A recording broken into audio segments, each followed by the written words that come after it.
Sa sugbuanon nga kultura, daghan paggihapong mga linalang nga magpabilin sa atong hunahuna. Ang mga dili ingon nato. Sila ang mga binuhat nga dili sama nato na dili tawo. Apan nagsuroy-suroy sa kalibutan uban nato.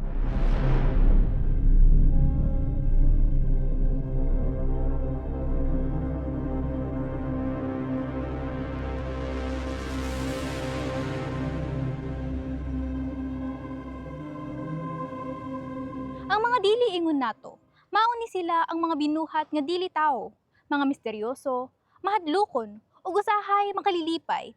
Apan parte sa atong kultura ug kasaysayan. Sa binisaya.com, ang dili ingon nato nagpasabot sa mga espiritu, elemento o lahi nga binuhat nga dili makita sa ordinaryong mata.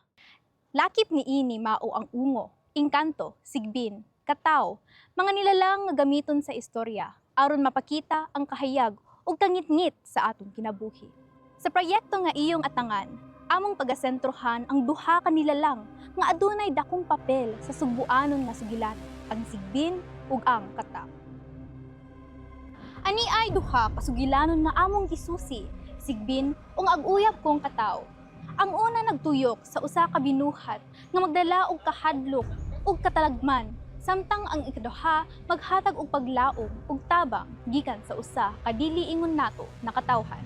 Sa barangay Caucao, usa ka lugar nga giingong sigbinan, nagpuyo ang biyudang si Clarita sa payag daplin sa sapa nga punuan sa mga kahoy. Usa ka higayon, kalit lang namatay si Panya, human mulabay sa payag ni Clarita. Naay milagong sa iyang lawas, mao nagtuo ang mga tao na naapakan siya sa sigbin. Sugat ato, likayan na sa mga tao ang payag ni Clarita. Giduaw si Clarita sa iyang anak nga si Arnaldo, ug nadiskubrihan nga naay kan-an sa hayop sa ilam sa payag, apan wala man siya binuhi.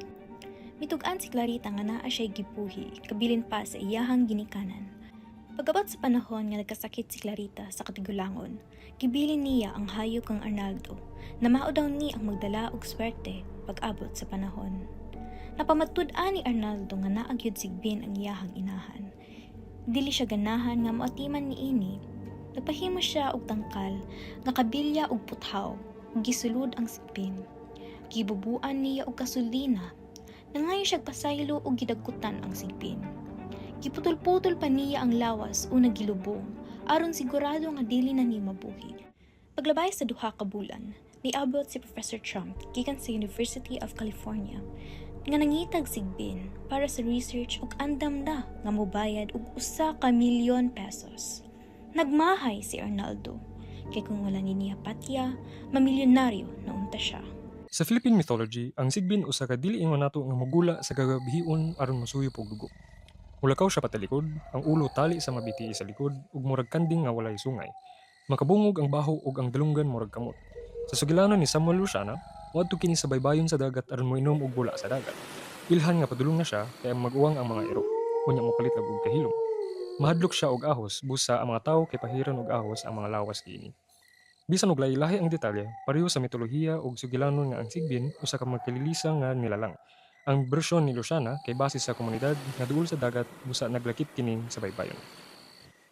Sa sugilanon, ang sigbin usa ka hayop nga dili masabtan og lisod kontrolon. Bisan kabalo si Clarita nga kini makadaot ug makapatay, iyang gihapon giatiman kay tuohan niya nga makahatag og swerte. Kini nagpakita sa kultura sa mga Cebuano nga usahay motuo sa mga butang nga misteryoso o espiritual, basta lang adunay gasa o kaayuhan nga madawat. Pero sa istorya, ang sigbin nakahatag og kadaot sa pamilya o sa barangay. Gipatay ra kini aron maundang ang kasamok. Diri nato makita nga sa atong kultura, dili tanang gituohan nga swerte maayo gyud para nato. Ang sigbin usa ka pahimangno nga ang butang nga pagtuo makaguba, dili makatabang. Si Felmon, usa ka mangingisda, nagbugsay sa iyang gamay nga sakayan pauli na gikan sa pagpamasol. Samtang nagpadulong siya sa baybayon, nakasugat siya og usa ka babaye nga manyag og taas og buhok. Ang babaye nagtug-an nga siya si Maranimfa, usa ka katawo. Ug kaila na siya kang Felmon, sukad pa sa dihang nakita siya kauban sa iyang mga higala sa lugar nga gitawag og Balig Kataw. Nakurat siya kay nahibulong nga kaila kini niya. Dili sama sa sigbin, si Maranimfa usa ka malumo ug matinabangon nga binuhat. Gitabangan niya si Felmon unsaon pagdakop og daghang isda. Gitug-an ni Maranimfa nga buot siya mutabang ng Felmon, kinasayod siya nga gamay ra ang isdang nakuha ni ini. Gitnul niya ang iyang kamot, ug pakahuman gipig-it kini ni Felmon. Kalit lang misugod og sulod ang daghang isda sa sakayan, usa ka milagro nga timailhan sa gahom ni Maranimfa.